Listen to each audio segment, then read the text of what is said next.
Hello दोस्तों, एक बार फिर स्वागत है आपका अपने यूट्यूब चैनल श्री एकेडमी पे, जहाँ पर हम एमपीजी के सिर्फ पढ़ते नहीं हैं, याद भी करते हैं। तो आज हम क्या पढ़ने वाले हैं? एमपी में लार्जेस्ट, स्मॉलेस्ट, हाईएस्ट, लोएस्ट। एक बात और दोस्तों, ये हमारी दूसरी क्लास है एमपी में लार्जेस्ट, स्मॉलेस्ट, हाईएस्ट, लोएस्ट की। ठीक है, इससे पहले हमने अपनी पहली क्लास में पढ़े थे मध्य प्रदेश की सबसे ऊंची चोटी, सबसे ऊंचा पठार, सबसे नीचा स्थान कौन सा है एमपी का, सबसे बड़ा संभाग जनसंख्या की दृष्टि से, एरिया की दृष्टि से, मतलब ये सब हमने पहली क्लास में देखा था। अब आज हम देखते हैं दूसरी क्लास में क्या क्या है। ठीक है, बने रहिए मेरे साथ। मैं हूँ श्वेता चौरसिया, और अगर अभी तक आपने हमारे चैनल को सब्सक्राइब नहीं किया है तो जाकर कर दीजिए और वीडियो को लाइक करना मत भूलिए। चलिए आज हम देखते हैं आज क्या पढ़ना है हमें। तो सबसे पहला क्वेश्चन बनता है, एमपी में सर्वाधिक समय तक या सबसे अधिक मुख्यमंत्री कार्यकाल किसका रहा है? तो ये किसका है? शिवराज सिंह चौहान का है। किसका? शिवराज सिंह चौहान जी का, जो अभी हमारे प्रेजेंट में सीएम है। ठीक है, सर्वाधिक लंबे समय तक मुख्यमंत्री कौन है? ये हैं हमारे शिवराज सिंह चौहान जी। कौन? यह सर्वाधिक कार्यकाल किनका है? तो शिवराज सिंह चौहान जी का है। ठीक है, अब नेक्स्ट क्वेश्चन हम देखते हैं। सबसे बड़ा, ये सिर्फ एमपी का नहीं है, देश का है। तो इधर हम देश और एमपी, जिससे भी क्वेश्चन बने आपको टिक करके आना है। देश या एमपी का सबसे बड़ा मानव निर्मित, कौन? मानव निर्मित जलाशय। सबसे बड़ा मानव निर्मित जलाशय कौन सा है? तो याद रखना है, ये है इंदिरा सागर। कौन? इंदिरा सागर। देश का और एमपी का सबसे बड़ा मानव निर्मित जलाशय कौन सा है? इंदिरा सागर जलाशय है। अब हम देखते हैं प्रदेश की सबसे बड़ी गणपति की जो मूर्ति है वो कहाँ पर है? जिन्हें बड़ा गणपति भी कहते हैं। तो ये हमारी इंदौर में। कहाँ पर? इंदौर में। अब हम देखते हैं सबसे बड़ा शिवलिंग।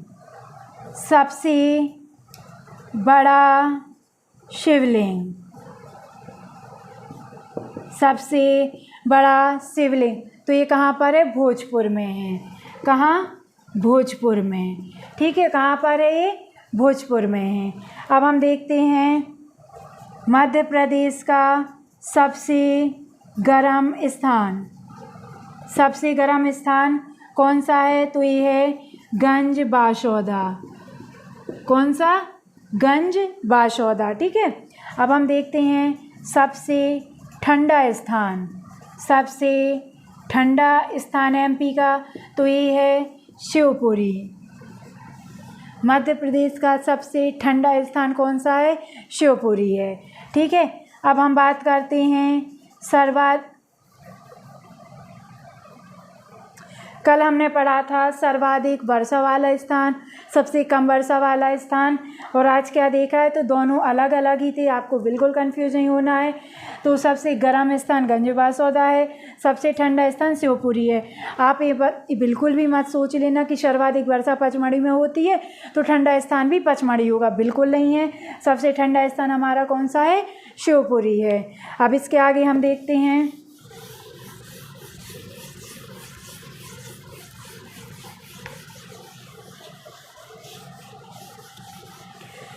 दोस्तों, परसों की क्लास में हम आई फ्लू का एक वीडियो लेकर आए थे, वो जाकर ज़रूर देखना, क्योंकि अभी बहुत ज़्यादा फैल रहा है। तो उसमें हमने उसमें हमने प्रिवेंशन भी देखे थे, सिम्टम्स भी देखे थे, और क्या है, क्यों फैल रहा है, सब कुछ देखा था। तो उस वीडियो को एक बार जाकर ज़रूर देखिएगा। अब हम बात करते हैं मध्य प्रदेश या एशिया की मध्य प्रदेश या एशिया की सबसे बड़ी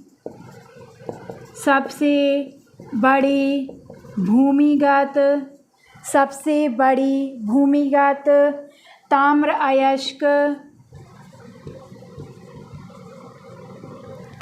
अयस्क यानी कॉपर की बात हो रही है, खदान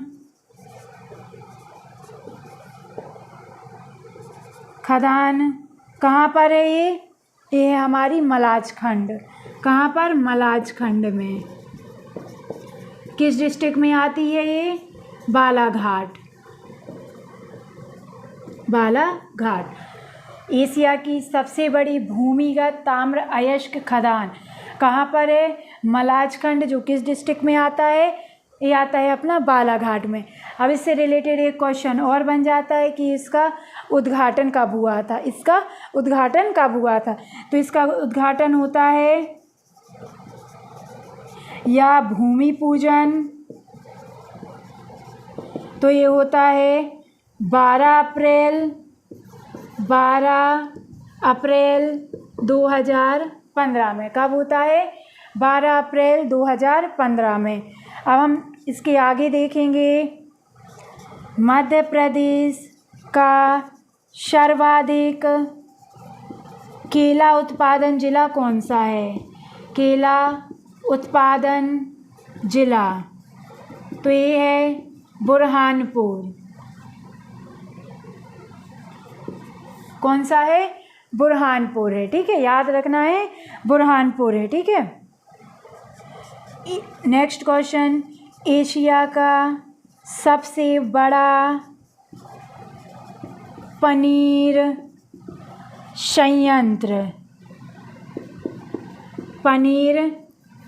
निर्माण संयंत्र ये कहाँ पर स्थित है? ये है खजुराहो में। कहाँ? खजुराहो में। किस ज़िले में आता है? ये आता है अपने छतरपुर ज़िले में, बुंदेलखंड एरिया में। ठीक है।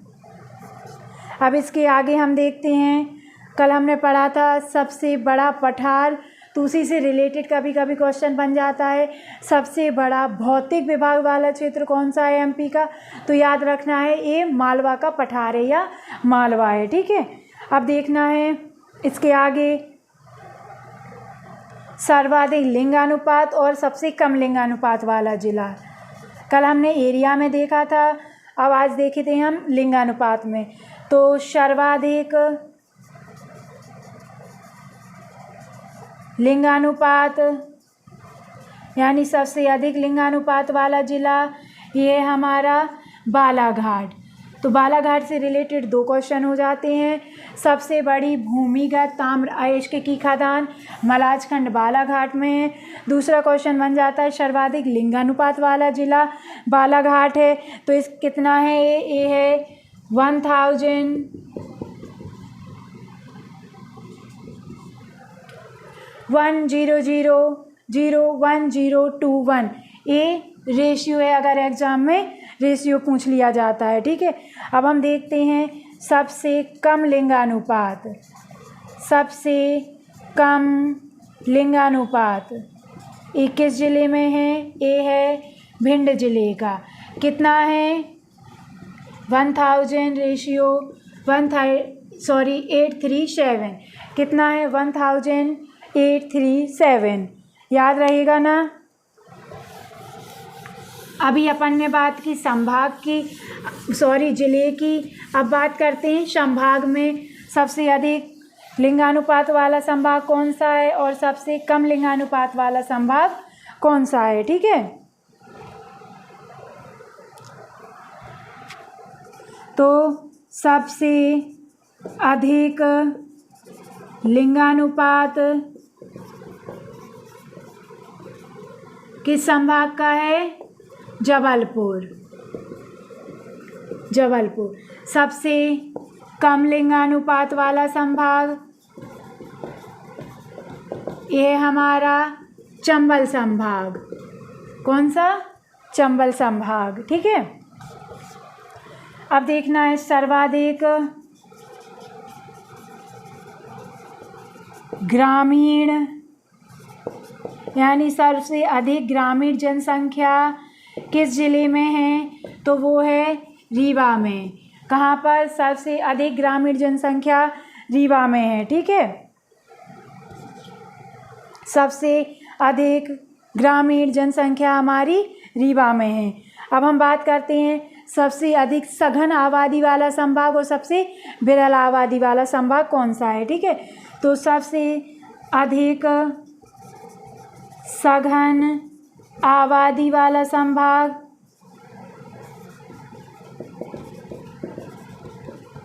तो सबसे अधिक आबादी किस संभाग की है? ये हमारी भोपाल संभाग की। किसकी? भोपाल संभाग की। ठीक है, सबसे कम आबादी वाला संभाग कौन सा है?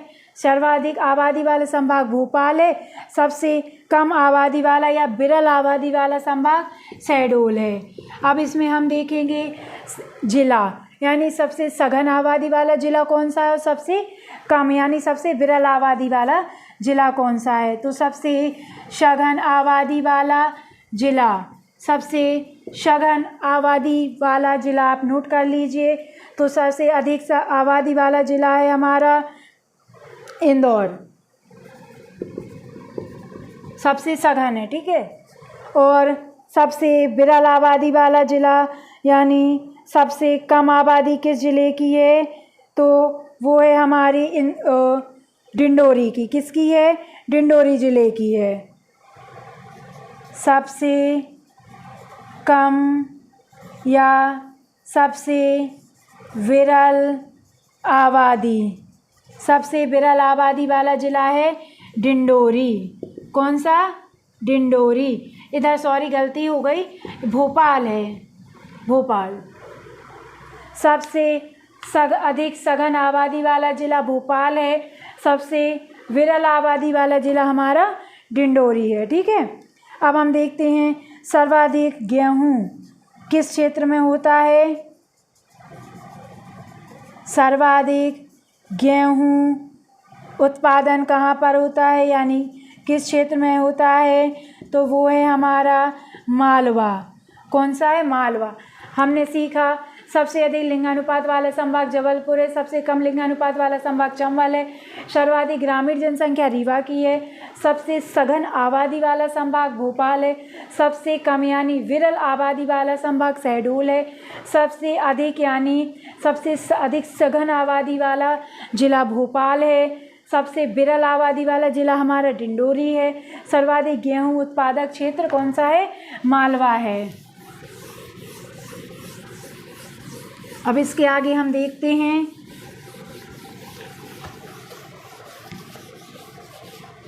सर्वाधिक साक्षर जिला और सबसे कम साक्षर जिला कौन सा है। तो सबसे अधिक साक्षर जिला, सबसे अधिक साक्षर जिला तो ये हमारा जबलपुर। कौन सा है? जबलपुर। सर्वाधिक साक्षर जिला हमारा कौन सा है? वो है जबलपुर। और सबसे कम साक्षर जिला अलीराजपुर है। कौन है? अलीराजपुर।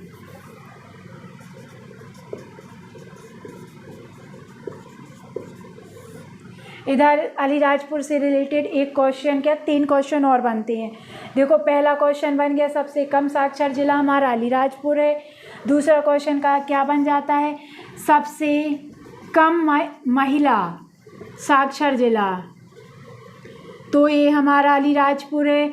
सबसे कम पुरुष साक्षर जिला तो भी ये हमारा क्या है?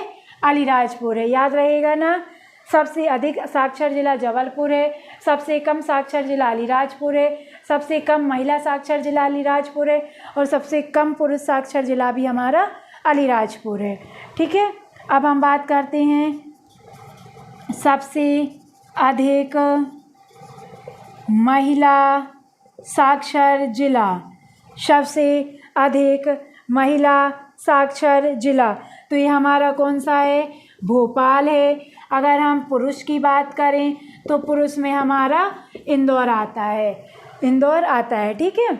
सबसे अधिक महिला साक्षर जिला तो भोपाल है, सबसे अधिक महिला साक्षर जिला भोपाल है।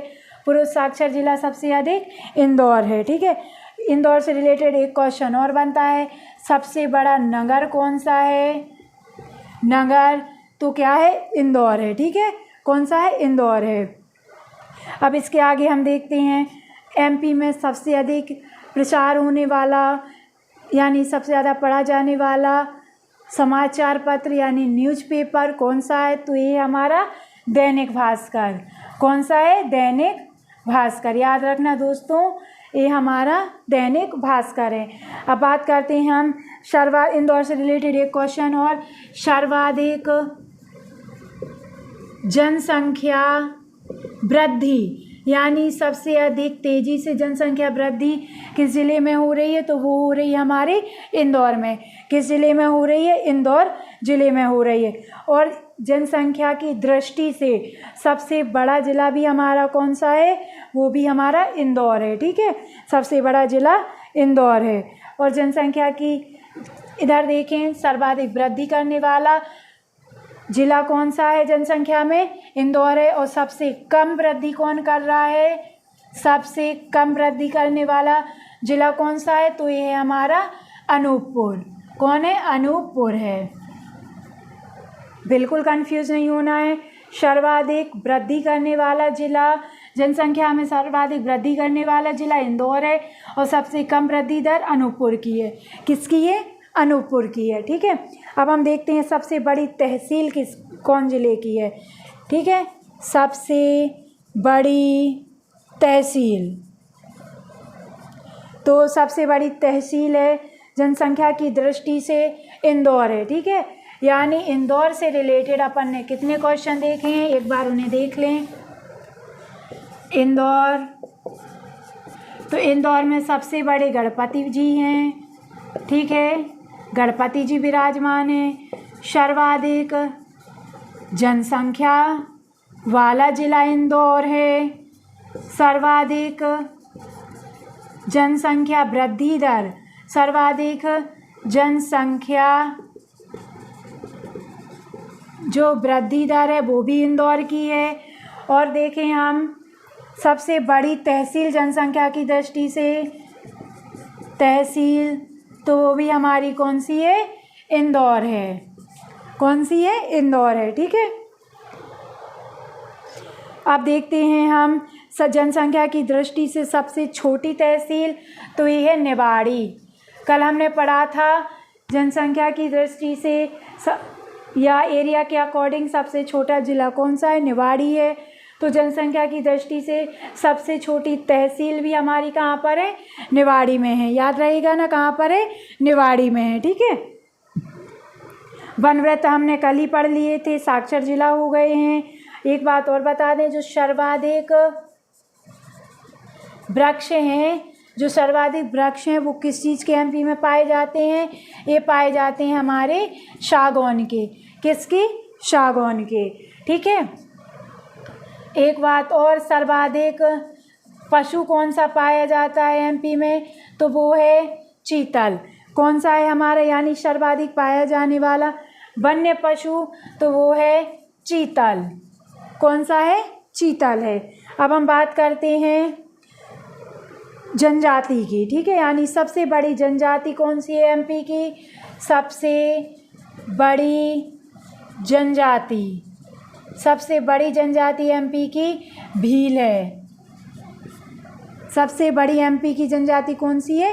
भील है। आई होप दोस्तों आपको समझ में आ गया होगा। इंदौर से रिलेटेड एक क्वेश्चन और याद रख लो, सबसे अधिक सिनेमाघर कहाँ पर हैं?